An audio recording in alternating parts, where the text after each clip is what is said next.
Muy buenas tardes a todos. Vamos a empezar con la clase de Teoría General del Proceso de hoy, viernes 1 de octubre. En la clase anterior estuvimos hablando acerca de las facultades adicionales de los apoderados.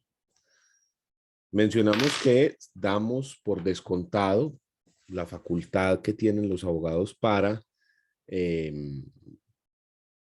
representar a otra persona dentro del proceso, para ejercer esa representación judicial. Y mencionábamos que dentro del proceso pueden existir facultades adicionales que nos ayudan a nosotros como abogados a llevar a buen término los procesos. Y que de no tenerlas, no es que el proceso se pierda, pero sí que se dificulta el trámite, o que al menos se hace más lento, más rocoso. Entonces, la idea sería que en la medida de lo posible nuestros poderes tengan facultades, estas facultades adicionales, porque nos ayudan a resolver problemas. Vimos en la clase de ayer la facultad de conciliar, la de transigir, la de partir y la de allanarse. Quiero que miremos otras dos facultades para luego pasar a otro tema. Las otras dos facultades son la número 5, recibir, la facultad de recibir. Y esta facultad de recibir, lo que hace es que le permite al abogado recibir bienes o sumas de dinero a nombre de su cliente.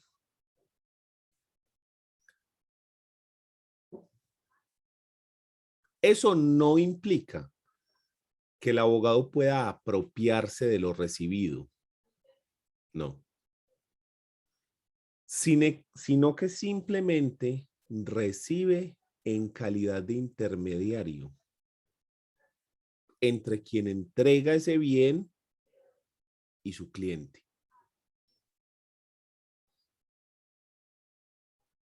Y al igual que todas las anteriores, esta facultad de recibir tiene varios propósitos. El primer propósito es facilitar, como lo hemos hecho ya varias veces, las negociaciones. Porque muchas veces al abogado se le facilita más realizar las negociaciones e incluso recibir dinero y luego repartirlo. Ejemplo, en una ocasión en la oficina teníamos una sucesión. En la sucesión eran como 12 o 15 hermanos, pero eran hermanos de doble conjunción de papá y mamá, y habían otros que eran unos hermanos extramatrimoniales del señor. El señor había tenido unos hijos extramatrimoniales. Resulta que los matrimoniales no se llevaban con los extramatrimoniales, se llevaban muy mal. Y dentro de la sucesión, para poder cubrir los gastos de la misma, era necesario vender un bien de la sucesión. Ese bien era un local. Y entonces se necesitaba vender el bien,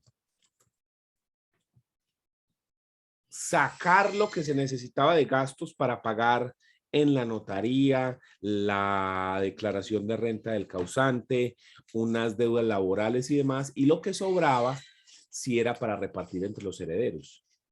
Pero entonces se hizo el negocio, se logra hacer el negocio con el cliente, y entonces el cliente dice: ¿a quién le pago? Y eran 15 hermanos. Y estos no se podían ver con estos, y el cliente, para hacer 15 consignaciones diferentes o para entregarle plata, no. Entonces nosotros le dijimos: no, entonces entréguenos a nosotros y nosotros nos encargamos de hacer los diferentes pagos. La plata se recibió, recuerdo yo que eran como 700 millones de pesos. Y empieza ese desfile de gente, hermano. Porque eran todos los hermanos, pero también el señor, cuando murió el causante, tenía una empresa de muebles, y había dejado como 6 o 7 trabajadores que no tenían, que les debía prestaciones sociales y cosas así.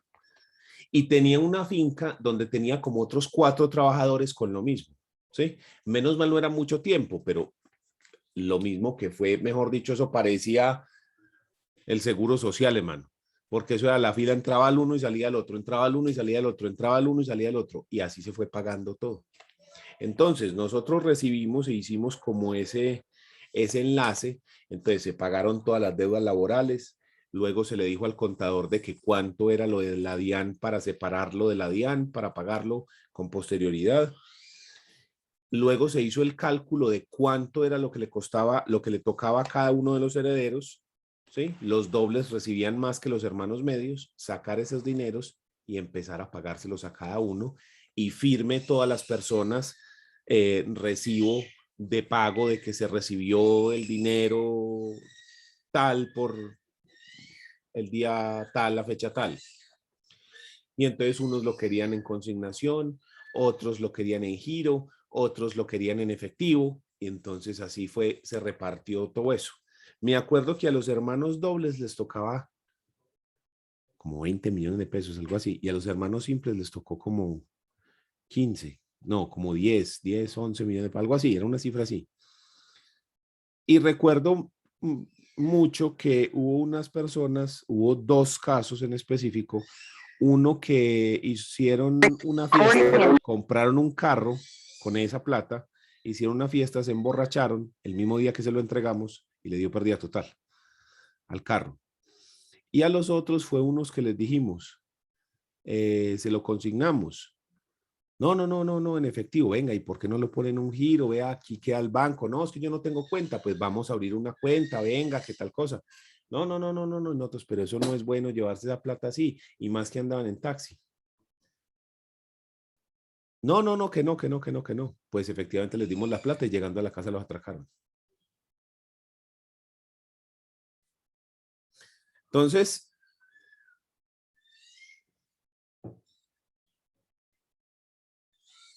¿para qué nos sirvió esa facultad? Nos sirvió para, primero, que el negocio se pudiera dar, porque sin ese negocio, imagínense, los deudas laborales se hubieran comido básicamente esa herencia porque con ellos se logró unas transacciones con todos esos trabajadores. Fuera de eso había que pagar la DIAN, o sea, no hubiéramos tenido con qué hacer la sucesión, porque era mucha plata lo que se debía. Y sin embargo, entre todos parecía que se quisieran boicotear unos a otros porque yo no confío en este, que a este no, que si a este le dan la plata, entonces que no, que se dañe el negocio, que no sé qué. Entonces esa facultad fue lo que nos permitió resolver ese conflicto. No siempre se da, no siempre es necesario,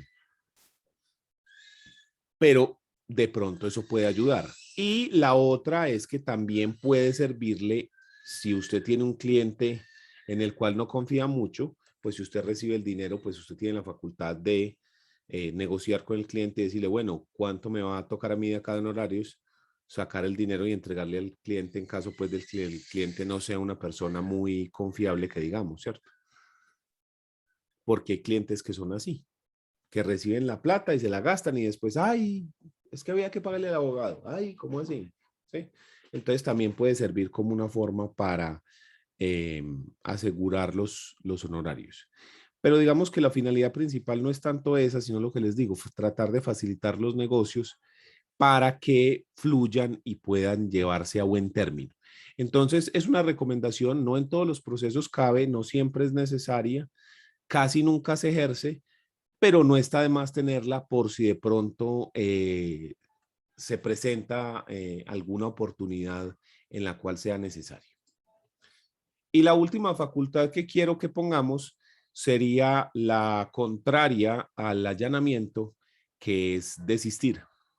Desistir.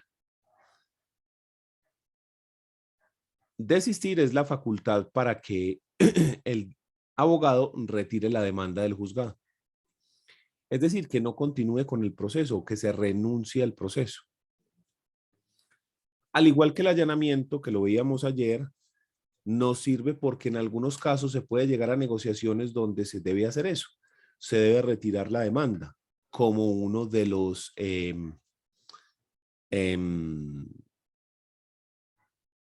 puntos de la negociación. O incluso en algunos casos, a veces es mejor retirar la demanda y volverla a presentar que quedarse ahí. Es muy común, por ejemplo, que uno presente la demanda y que sea inadmitida por falta de algún requisito. Y a usted le conceden 5 días para subsanar. Pero resulta que eso no se va a conseguir en 5 días. Usted sabe que eso se le va a demorar por ahí 15. Pues podrías más bien retirar la demanda para que no la rechacen, retirarla, conseguir y luego volver a presentar. Pero definitivamente la forma que más utilidad tiene es cuando les digo que como fruto de una negociación puede establecerse que se deba retirar la demanda para que se pueda negociar. Entonces, habiendo pactado por conciliación o transacción esto, pues se puede realizar sin absolutamente ningún problema, siempre y cuando uno tenga la facultad. Entonces, es como el allanamiento, que es como tener una bala ahí en la recámara, por si de pronto, por si se presenta la oportunidad, por si es la forma en la que encontramos para resolver el conflicto, pues es mejor tener esa facultad que no tenerla, ¿cierto? Y vamos otra vez, como ya lo mencionamos ayer, a dar por descontado que entre el abogado y el cliente debe haber esa comunicación para decirle qué es lo que se está haciendo, porque si bien el cliente no es el patrón de uno como abogado, sí debe estar informado, porque al fin y al cabo ese es su proceso, son sus intereses, entonces debe estar informado de cuál es el plan que uno tiene de acción. Muchos de los problemas que tienen los clientes con los abogados es precisamente por la falta de comunicación o por una comunicación deficiente, donde el cliente básicamente no sabe y no entiende en qué estado está su proceso. Entonces, nunca tiene claridad de qué, en qué etapa está, qué se va a hacer más adelante, cuál es el paso a seguir, cuál es la estrategia. Entonces, siempre es muy importante mantener al cliente informado, explicarle varias veces si es necesario, ¿sí? Sacar la plastilina si es necesario, que créame que sí es necesario en algunos casos. ¿Listo? Entonces, esta facultad de desistir es simplemente para que el demandante pueda desistir de la demanda. Es como el allanamiento que se da para que el demandado pueda aceptar las pretensiones propuestas en la demanda. Eso se da porque puede ser el resultado de una negociación o incluso esa puede ser la forma más efectiva de solucionar el conflicto y de velar por los intereses del cliente. ¿Listo? ¿Alguna duda acerca de las facultades o ya pasamos a otro tema? Felipe. Lo que es el desistimiento, el allanamiento, el acuerdo transaccional, todos estos documentos tienen una formalidad. Es decir, si bien pues unas personas, o por ejemplo yo sé cómo radicar un desistimiento, un allanamiento y demás, las personas del común, cuando es una persona natural y que es esa persona la que debe radicar eso ante cualquier entidad, no sabe ni la minuta ni la formalidad cuando es por correo. Entonces la pregunta es si tiene alguna minuta, alguna formalidad o no es necesario. Simplemente que relacione proceso demandante, demandado y que eso llegó. No sé. Sí, sí, o sea, no tiene mucho formalismo, o sea, lo que le pone la gente es más como para ponerle más moños que cualquier cosa, porque en realidad el documento puede ser supremamente simple. Señor juez, le solicito desistir de la demanda. ¿Sí? Nada más, o sea, todo lo otro es añadidura. Entonces, la realidad es que no existe una minuta y por eso es que, yo no sé si todavía están, pero en la Alpujarra, hasta la última vez que yo fui por la parte de atrás, se hacían unos señores con unas máquinas de escribir afuera. Y usted les pagaba 1.000 pesos por página o no sé cuánto era para que escribieran cualquier cosa, ¿sí? Que usted necesitara Todavía frente a los existen, juzgados. profe, Todavía son los están ahí. tinterillos.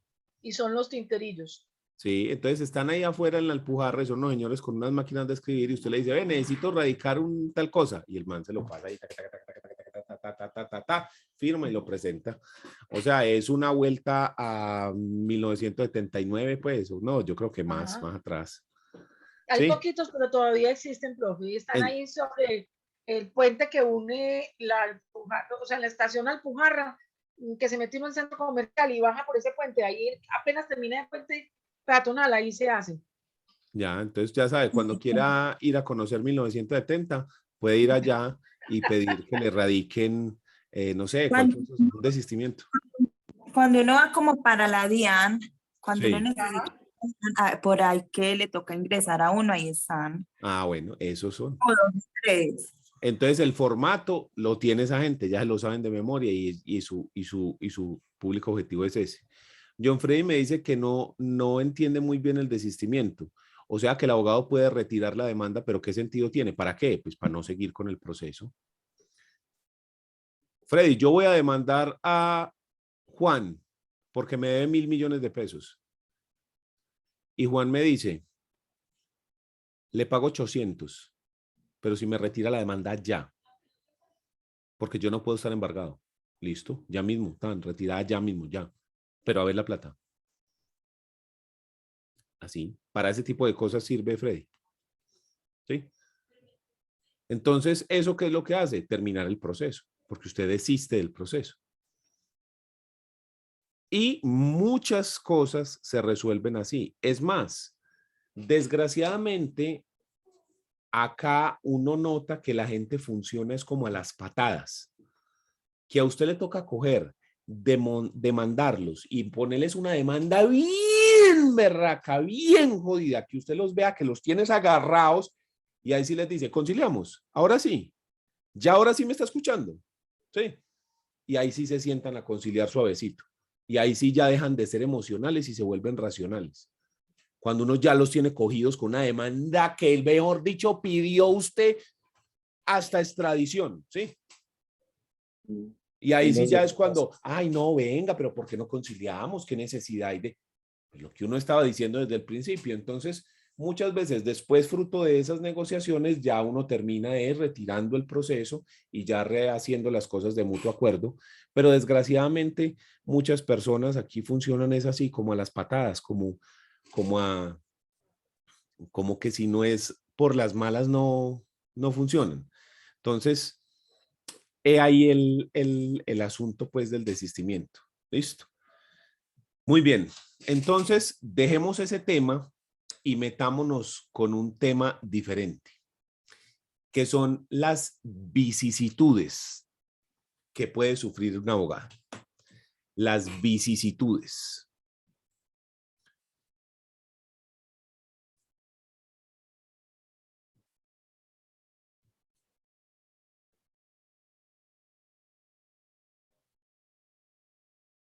¿Por qué lo llamamos vicisitudes? Porque si usted busca el significado de la palabra vicisitud, hace referencia a alternativa de sucesos prósperos y adversos, pues a favor y en contra, ¿sí?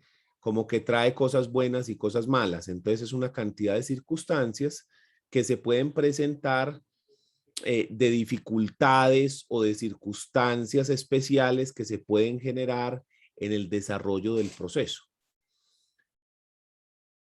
Y a eso lo vamos a llamar pues vicisitudes. Y la primera de ellas va a ser la sustitución del poder. Sustitución del poder.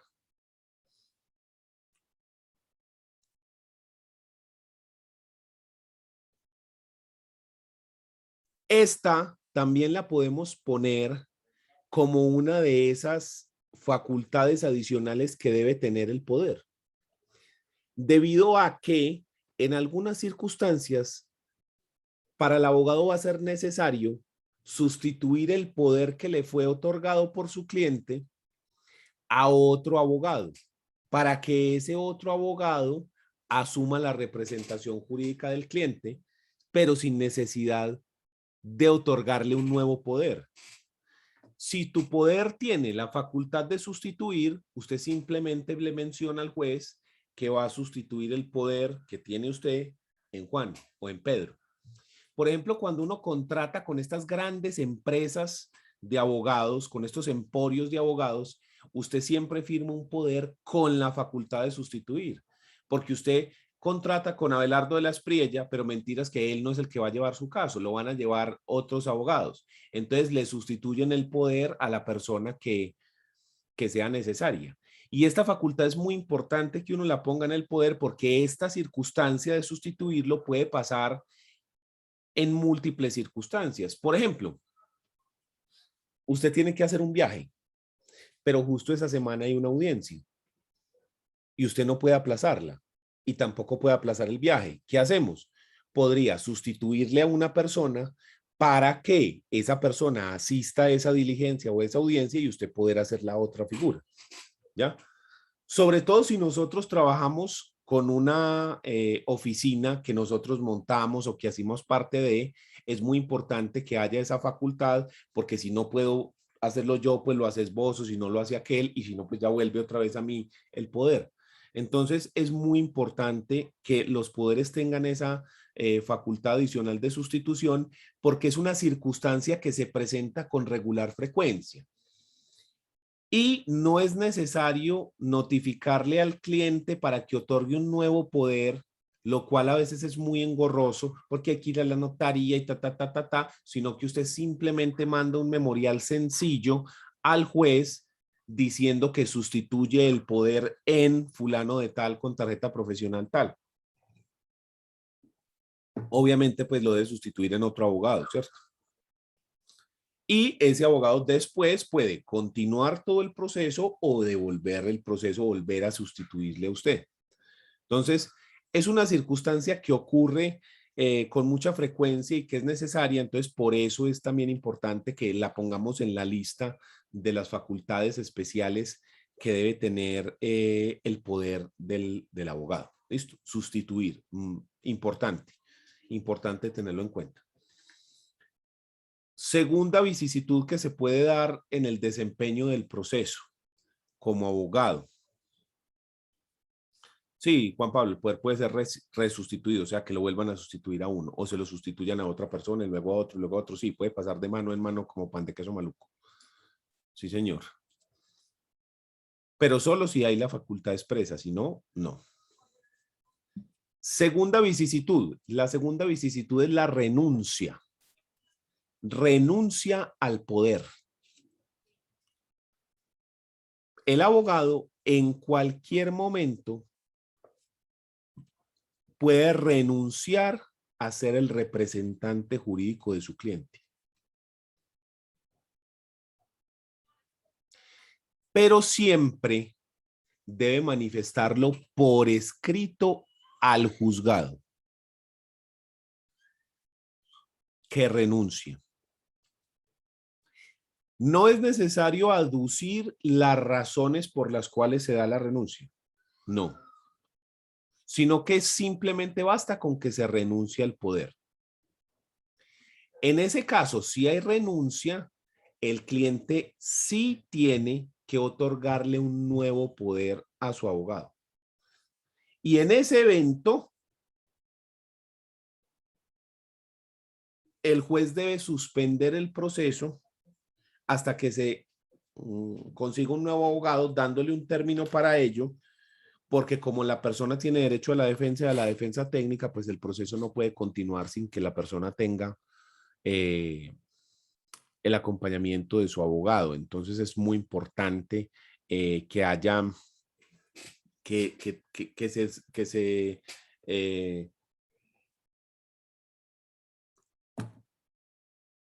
se le den las garantías a la persona para que pueda ejercer su derecho a la defensa técnica mediante la suspensión del proceso hasta tanto usted tenga un nuevo abogado, ¿sí?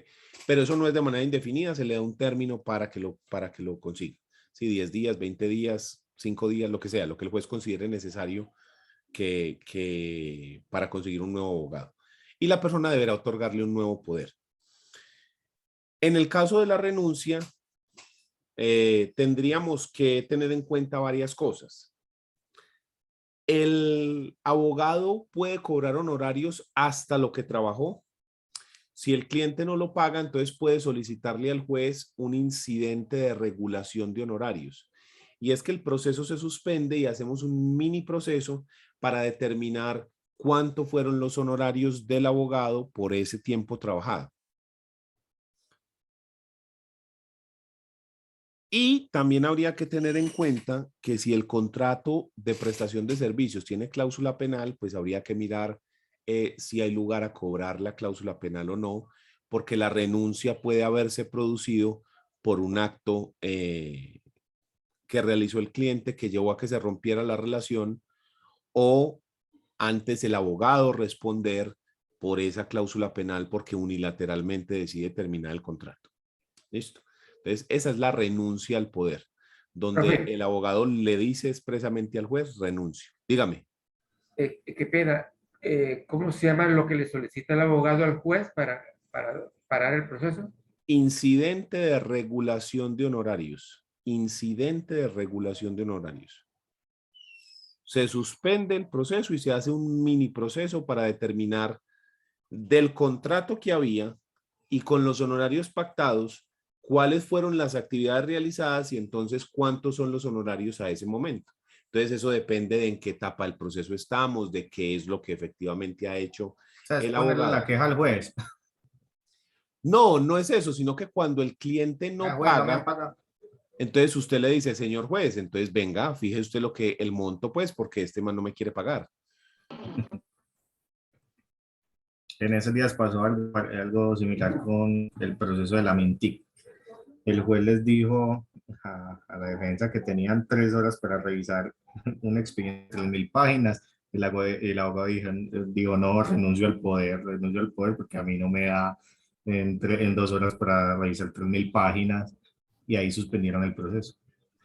Pero ahí ya eso sería como una especie de renuncia táctica o una renuncia técnica, como en el fútbol que dice, Sí. comete una falta táctica, ¿cierto? Ajá, Es para que darles le tiempo a que mete ahí revisen el una expediente. patadita, ¡tin! Para cortar el juego, Y ahí se ganó una no. platica. Lo mismo. Entonces ahí se comete la falta No, táctica. pero entonces digamos que eso, él hace parte de una firma de abogados. Él dice, renuncio. Entonces renuncia al poder. Cede el poder a otra persona, lo puede ser a cualquier persona de la firma de abogados, digamos que él. No, pero no lo puede sustituir, porque si lo Perdón, sustituye, la sustituir. persona ahí mismo inmediatamente quedó con abogado. Tienes que renunciar y que se otorgue un nuevo poder con posterioridad. Porque si no entra quedando. Exactamente. Eso muchas veces lo utilizan como maniobra dilatoria. Eso es supremamente común, porque como lo que yo te decía, como la ley no permite que el proceso continúe sin que la parte tenga abogado, entonces cuando se ven así, entonces la gente renuncia y ahí se ganan un tiempo. Como El Moreno problema Rojas. es cómo lo controlo yo, es decir, en qué momento puedo yo decir, aquí esto es una maniobra dilatoria, sancionemos, eso es inválido, y en qué momento digo, pues esto es cierto, esto es real, la persona está sin abogado y lo está, o sea, el abogado se emberracó y renunció. Entonces, como es tan Pero difícil, pasó algo muy curioso. dígalo. Él le dijo al juez que iba a renunciar, y el juez le dijo, no se lo permito. Para Y ya evitar después eso. entra el abogado a argumentar. Y digo, Mm. no se lo permito. Tiene 2 horas para que preparen la defensa. Pero ya a la final el alegato se pronunció el ministerio, se pronunció la fiscalía, y dijeron que ellos ya habían tenido tiempo prudencial para que se manifestaran, que necesitaban la defensa para realizar el fallo. Ujú. Sí, o sea, la cosa es que si el juez se da Pero un juez cuenta, sí lo puede impedir, decirle no, no renuncie. no es que no renuncie, sino que si el juez se da cuenta de que eso es una maniobra dilatoria, pues entonces el juez puede realizar las actuaciones tendientes a impedir esa clase de maniobras, lo cual incluye, además de ese tipo de cosas, compulsar copias al Consejo Superior de la Judicatura para que se abra una sanción disciplinaria al respecto.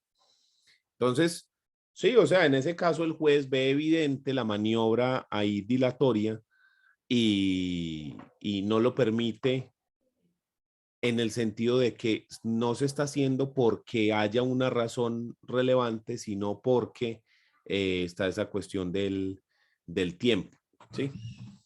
Pero fácilmente si la persona renuncia, podría el proceso después anularse porque entonces no tenía, lo que te digo, es muy delgadita y muy difícil de ver la línea entre una renuncia real y una renuncia de esas que le digo yo táctica para dilatar. A mí esa clase de maniobras pues me parecen de lo más bajo que se hay para defenderse, porque pues hombre, si yo no tengo los suficientes argumentos para convencer al juez, pues no tengo los argumentos y ya no hay, se intentó y no se pudo, ¿cierto? Y ya si usted tiene que echar mano de esas maniobras dilatorias y de esas maniobras casi que fraudulentas, yo creo que ahí es más mostrando como la mala fe y como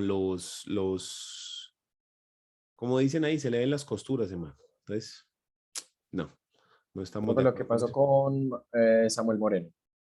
Sí, no, es que lo que te digo, eso es de todos los días, o sea, es que eso es súper común, sobre todo en penal. En las otras ramas no tanto, pero en penal, ay, hermano, eso es de diario, ¿sí? O sea, yo creo que diario los jueces le deben entrar a los penales mínimo una renuncia diaria, ¿cierto? Porque eh, se vuelve, lo que te digo es que se volvió una táctica para algunos abogados para ganar más tiempo. Entonces, ahí el problema es identificarlo y hacer la distinción entre cuándo se hace de manera real, correcta, y cuándo es simplemente una maniobra para dilatar. Ese es el problema. Pero si el juez se da cuenta, pues puede hacer acciones como las que vimos. Siguiente vicisitud del abogado. Así como está la renuncia, está lo contrario, que es la revocatoria del poder. En la renuncia es el abogado el que dice, ya no voy más, yo no sigo trabajando con usted. Y en la revocatoria del poder se da es cuando el cliente no está satisfecho con su representación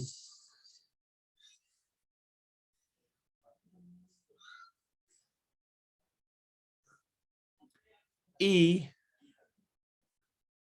en ese caso puede revocarle el poder a su abogado en cualquier momento del proceso.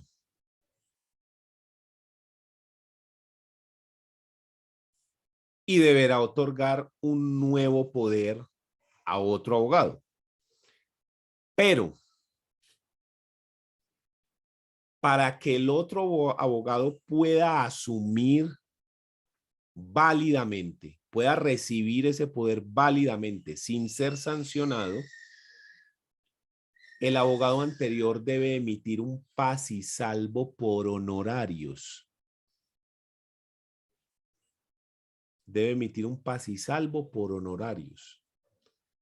Si usted es el nuevo abogado y usted recibe el poder sin que se haya expedido el paz y salvo de honorarios, puede ser usted sancionado disciplinariamente. Entonces, cuando haya renuncia al poder, siempre se debe pedir al abogado, revocatoria al poder, al abogado que fue revocado, el paz y salvo de honorarios. Y si el abogado se niega a dar ese paz y salvo por honorarios, entonces, al igual que como ya lo vimos, se puede solicitar al juez que abra un incidente para la regulación de honorarios, se pagan o se demuestra que los mismos ya fueron pagados y entonces será el juez quien da el paz y salvo. Y ahí sí puede asumir válidamente el nuevo abogado. Pero en ningún caso el nuevo puede llegar e ir asumiendo de una a quien fue revocado. ¿Por qué no? Porque esto se puede presentar para una competencia desleal, ¿sí? ¿Cuánto te está cobrando Juliana a vos? Ah, no, me está cobrando, yo le cobro la mitad, revóquele que yo le cobro la mitad. Entonces, para evitar que los abogados hagan esa clase de maniobras en contra de sus colegas, no se permite que la persona otorgue un nuevo poder, sino hasta que haya ese paz y salvo por honorarios, que o lo da el abogado o se le pide al juez que haga el incidente de honorarios, se pagan y luego se debe dar el paz y salvo por parte del juez. ¿Listo? Entonces, esa es la clave con la revocatoria del poder. Al igual que en la renuncia, lo que hace el cliente es simplemente mandar una carta, un memorial al juez, diciéndole que revoca el poder que le había conferido al abogado fulano de tal y que esta persona ya no será más su abogado. Profe, Dígame. se dice que en cualquier momento del proceso puede haber esta revocatoria de poder, incluso cuando ya se va a emitir sentencia. Sí, pero en ese caso los honorarios serían todos. Habría que pagar todo el monto de honorarios. O sea, si ya el abogado cumplió con todo su cometido, lo único que falta es que entre el juez y dicte sentencia, ya, todo. O al menos el 95, 96% de los honorarios que fueron pactados en el proceso. Entonces ahí listo, no hay problema, que me revoquen, pero me paga lo que hice, ¿cierto? Entonces ahí viene lo importante de que el contrato de prestación de servicios quede supremamente claro y diga cuánto se cobra y diga qué es lo que se va a hacer, ¿cierto? Porque entonces de ahí es de donde el juez va a llegar, va a revisar a ver qué es lo que hay que pagar, qué fue lo que se dijo que se iba a hacer, qué es lo que se ha hecho. Ah, ok, entonces hay que pagar X dinero. Entonces esa es la forma en la que nosotros nos protegemos. Y sí, llegados al punto que sea del proceso, el juez puede analizar cuánto del encargo encomendado se ha cumplido y con base en eso determinar cuáles son los honorarios que se deben pagar conforme a lo que había sido pactado. Si solamente se debe pagar un 10%, un 20%, un 50%, un 60%, un 70%, o si puede ser pagado o debe ser pagado ya el 100% porque el abogado logró su cometido y llevó el proceso hasta un punto en el que ya no hace falta ni siquiera su intervención y que ya viene nada más la sentencia a cerrarlo. Sí. Entonces, esa es la revocatoria del poder. Mucho cuidado, muchachos, de ir a recibir un poder sin que el abogado anterior haya emitido paz y salvo. No se le vaya a ocurrir, porque le meten una sanción bien jodida. ¿Sí? Pero Dígame. el abogado, ¿cómo o en dónde puede consultar si los clientes ya han tenido un proceso con un anterior abogado?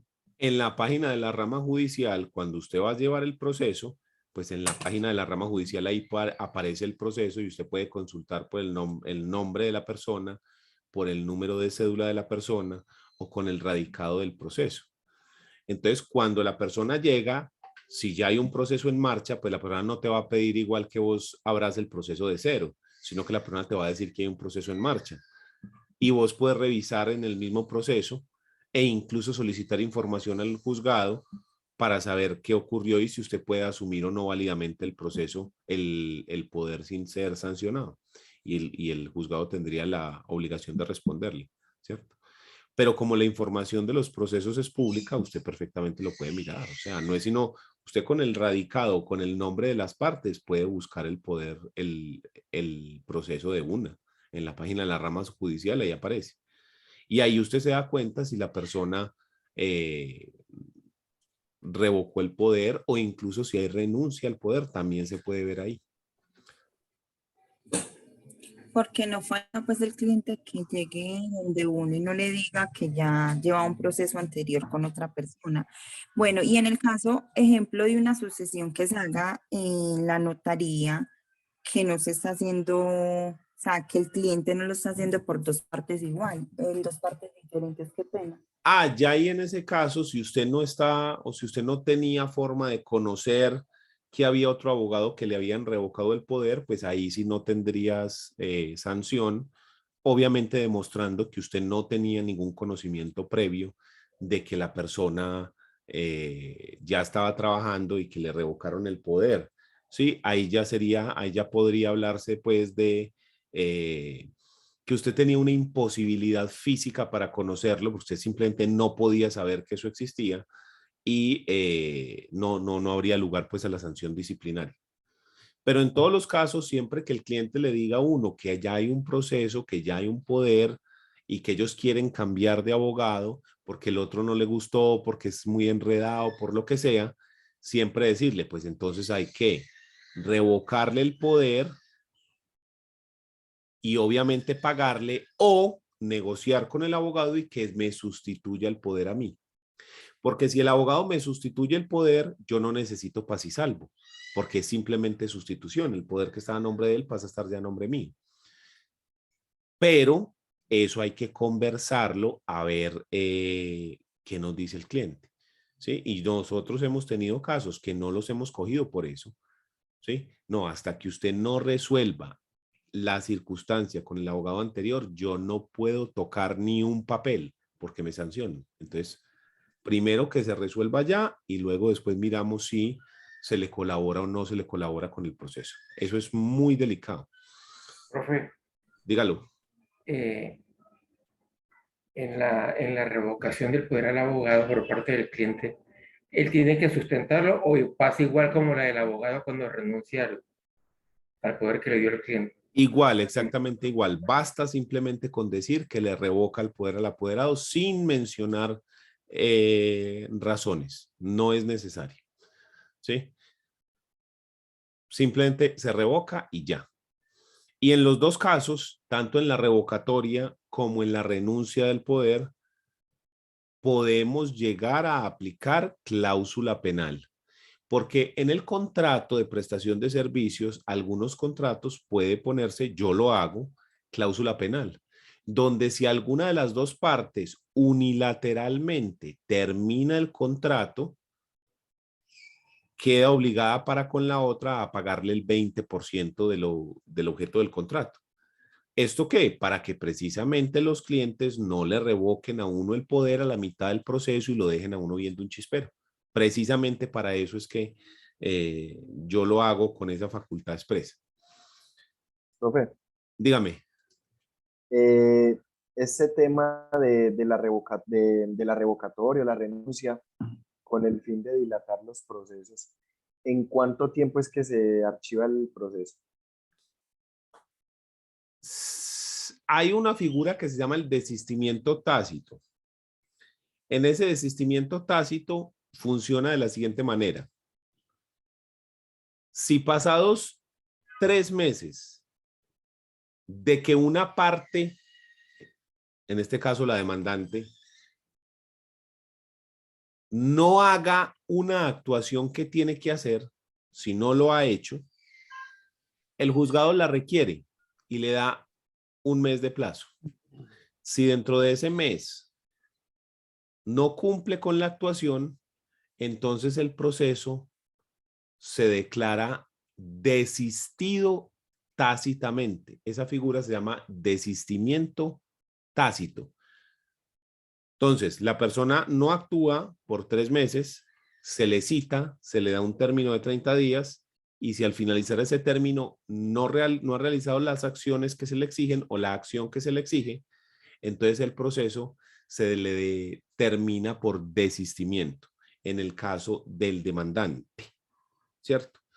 Entonces, depende de esos términos, dependen mucho de en qué jurisdicción estamos, de qué clase de proceso es, ¿ya? Porque eso puede variar de jurisdicción a jurisdicción, porque los términos no son los mismos términos del civil, que los del penal, que los del laboral, que los del administrativo, que los del constitucional. Son términos diferentes. ¿Listo? Y por último, por último no, perdón. Y por penúltimo, hablemos del más triste, que es la muerte del abogado. La muerte del abogado. Este es el cuarto. La muerte del abogado. Cuarta vicisitud. La muerte del abogado. Pasa mucho en penal. No, pues es que en realidad pasa con regular frecuencia, ¿sí? Pero penal sí había sido famoso porque mataban a los abogados, pero así. Pero mataban más a los fiscales que los mismos abogados. Listo. Entonces, la muerte del abogado. En ese caso, se debe suspender el proceso previa notificación al juez de que el abogado falleció y se suspende hasta que la parte consiga un nuevo abogado.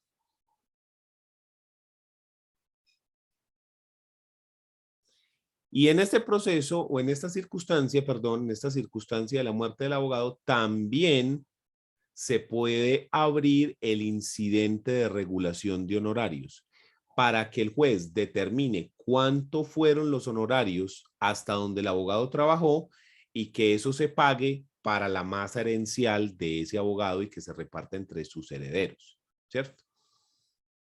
Entonces, esa figura lo que hace es que deja al cliente sin abogado, entonces tenemos que suspender otra vez por aquello de la defensa técnica hasta que esa persona pueda contratar un nuevo abogado y se puede solicitar el incidente de regulación de honorarios para pagarle debidamente a la familia, en este caso, del abogado que falleció. ¿Listo? Profe, y por muerte presunta también. Sí, sí, todas. La cosa es que con muerte presunta es un poquito más inviable porque para que se dé la declaración de muerte presunta tienen que pasar 3 años, 2 años de desaparecimiento y el proceso que se demora más o menos 1 más, ¿sí? Entonces es muy difícil que se dé esta circunstancia con un proceso de muerte presunta porque los tiempos son muchos. Y por último, ahora sí, de las vicisitudes del abogado, por último punto, ya matamos al abogado, ahora toca al otro, la muerte del cliente. La muerte del cliente. Entonces, ¿cuál es el efecto de que haya muerte del abogado? Que hay que suspender el proceso hasta que la parte consiga otro y se puede abrir el incidente de honorarios. ¿Listo? Y ahora, ¿qué ocurre si el que muere no es el abogado, sino el cliente? Ya acaba la vuelta, ¿no? No. En ese caso, se genera el fenómeno de la sucesión procesal. El único evento en el cual se acaba el proceso es en el proceso penal, porque como la responsabilidad penal es personalísima, como dicen en la calle, muerto el perro, se acaban las pulgas, ¿sí o no? Profe, Muerto me el disculpa. acusado, jodidos. ¿Sucesión ¿Cómo? qué? Sucesión Fenómeno de la sucesión. procesal, sucesión Gracias, profe. procesal. Entonces, si no es penal, ¿qué es lo que ocurre? Se toma a los herederos del cliente y estas personas entran a representarlo en el proceso.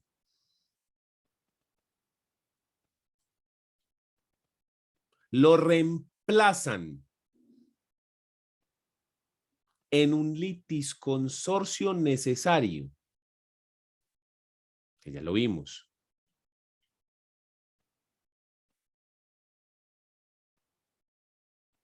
Profe, Dígame.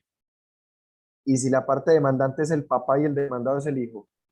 Y su único hijo. Y muerte del papá. Otros herederos, y es el único hijo, y entonces así, pues negro. Y no hay más familia. Tía tuviera... Sí, sí me entiende. O sea, es que usted me la pone muy... Hombre, y entonces, ¿qué pasa si el gol que hizo James no lo hubiera hecho James, sino que lo hubiera hecho Ronaldinho, y entonces no hubiera sido de Colombia, sino de Brasil? Pero entonces con ese gol, que ya no es gol, sino porque ya es otra cosa, y lo hace con la mano, pero ya no están jugando fútbol, sino con patines. Pues negro, ya ahí sí usted me la pone muy difícil, ¿cierto? Ya usted me está poniendo un caso muy bravo. Se acaba el proceso. Ahí, ¿qué opera? El fenómeno de la confusión, que el acreedor y el deudor son la misma persona. Sí, entonces sí puede ocurrir. Claro, un heredero universal, se muere la persona y quien lo va a sustituir es el mismo acreedor. Entonces opera el fenómeno de la confusión, que es una forma de extinguir las obligaciones, porque las calidades de acreedor y deudor se juntan en la misma persona, entonces usted no puede tener las dos calidades a la misma vez, ¿cierto? Pero con un solo heredero adicional que haya, se resuelve el problema, ¿sí? Si eran hermanos, ya, listo. Este no, pero entonces el otro sí lo sucede, porque el problema es con el de allá, ¿cierto? No con este. Entonces, la cuestión está, si es en un proceso penal, se acaba. El proceso se acabó. Porque si se muere el sindicado, ya se acabó el proceso penal. Si es en un proceso donde hay un solo heredero, un heredero universal, también se acaba el proceso, porque el fenómeno de la confusión. Pero si es en un proceso que no sea penal y hay más herederos, y estos no son los demandados, obviamente, o los demandantes, sino no son la contraparte, pues entonces lo que hace es que esa persona es reemplazada por esos sujetos. Y ellos deben, digamos, reotorgar el poder al abogado, ¿sí? Deben confirmarlo, por decir así, pero el proceso sigue normalmente su curso. O sea, aquí no hay suspensión. Digamos que ese fenómeno de la sucesión opera ipso facto, ¿sí? Muerto este pan, lo reemplazan las partes. No es como en el otro que hay que esperar a que consiga un nuevo abogado. No, aquí es pan. Porque es que la muerte de la parte no afecta la seguridad jurídica en el proceso. ¿Por qué no? Porque es que el abogado está ahí defendiendo los derechos. Ya no de este señor, sino de los herederos, ¿cierto? Él sigue estando ahí, entonces él puede realizar las audiencias, apelar, hacer todo lo que el abogado hace sin ningún problema. Entonces, es importante, o sea, parece una circunstancia graciosa, pero hombre, ¿y quién quita que uno sea tan de malas que le salga a uno justo eso? ¿Sí o no? Como, ¿quién de ustedes ha comido atún? Estoy seguro que el 99% de este grupo ha comido atún. ¿Cuántas latas de atún se ha comido usted en su vida? No, pues, un montón. ¿Cuántas veces le ha salido un tornillo ahí? Para mí nunca. Pero no falta el de malas que abrió y ahí estaba el de puta. ¿Sí o no? Entonces es más o menos lo mismo. Entonces, a lo que suena como muy gracioso el asunto, hombre, ¿y si a uno le pasa qué? Entonces sí, mejor lo preguntaste porque es mejor. Sí. Profe, ¿y cuando es menor de edad? No importa. Menor no importa. El un menor de menor edad de edad, siempre tiene un representante legal, siempre. pero quedó huérfano. ¿Sí? Entonces se le tiene que nombrar uno, ¿sí? Pero siempre va a tener a alguien. Así quede sin nadie, entonces se le tiene que nombrar uno. Que no es el abogado defensor. No. Es otra. Era los curadores. Como un curador. O puede ser, por ejemplo, el defensor de familia. Cuando las personas están en los centros de adopción, ¿sí? Quien ejerce la representación legal de las personas es el defensor de familia. Entonces, ese puede llegar y decir, bueno, listo, entonces este pelado, abogado, pues usted lo va a representar a él porque el papá y entonces, y yo me entiendo con usted. Ah, listo, perfecto, no hay problema. Y el proceso continúa, ¿sí? Sin que haya problema. Entonces, si se muere el abogado, ahí sí, suspende el proceso, incidente de honorarios y toda la cuestión. Se muere el cliente, no se suspende, el proceso continúa, a menos pues de que se necesite la parte para algo especial, ¿cierto? Pero de resto no, el proceso puede seguir con su curso, excepto el proceso penal o la que vos nos planteás, que el demandante es entonces el que se muere y es el único y ¿cierto? Porque opera la forma de extinguir las obligaciones de la confusión, ¿ya? Es por eso. Entonces, esas son las vicisitudes o dificultades que se pueden presentar. Recapitulemos. Tenemos sustitución de poder, que lo debemos también incluir como una facultad adicional. Renuncia al poder, porque si usted no puede renunciar, pues estamos casi que en el límite ahí rayando con la esclavitud. Si usted no puede renunciar a realizar una actividad, un trabajo, ¿sí? Ah, profe, pero la cláusula penal, no, porque es que la cláusula penal le permite renunciar. Lo que pasa es que si se hace una renuncia unilateral sin justa causa, pues hay lugar a una indemnización, pero usted no tiene que realizar la actividad más, ¿sí? Pues yo prefiero pagar una cláusula penal y no quedar condenado como un esclavo, ¿sí me entendés? ¿Cuál es la otra? Tercera, La revocatoria. revocatoria del poder. Que el cliente está mamado y dice, con vos no más, en cuyo caso se suspende y hay que hacer incidente de honorarios, o si el abogado da el paz y salvo, pues de una vez el otro abogado puede asumir de una. La muerte del abogado, que también suspende el proceso, también se puede hacer regulación de honorarios y se tiene que otorgar un nuevo poder. Y la muerte del cliente, que no suspende el proceso, sino que los herederos de esa persona entran y lo reemplazan de una. Y deben, lo que sí deben es confirmar el poder, o sea, otorgarle pues nuevo poder al abogado. Pero él puede ir actuando a nombre de ellos como una especie de agencia oficiosa sin que le hayan confirmado el proceso, porque como le digo que esto funciona así de manera ipso facto, pues hasta que no le confirmen, digamos que actuaría como una especie de agente oficioso. ¿Ya? Entonces, eso es todo. ¿Dudas? Profe, Dígame. pido que el cliente le quiera dar el poder a dos abogados, es decir, y yo en el mismo. Sí, ¿Cierto? yo lo utilizo muchísimo porque en la oficina de nosotros trabajamos varias personas, entonces lo ponemos. Le doy el poder a este en calidad de principal y al otro de sustituto. Entonces pueden actuar los dos. ¿Sí? Es muy común, es muy. Yo lo utilizo, no, pues casi que diario. Casi todos los procesos que yo llevo tienen dos abogados en el poder, casi todos. Sí, es bueno, así se evita la sustitución o en el caso de la muerte del abogado. Sí, sí, o sea, facilita el asunto. Y además, pues eso también usted le dice, vea, usted no tiene un abogado y no dos, vea, y 2 por 1, estamos en promoción, llévelo, ¿cierto? Básicamente. Sí, Entonces, sí, es muy común, es un fenómeno muy común. Yo lo utilizo diario.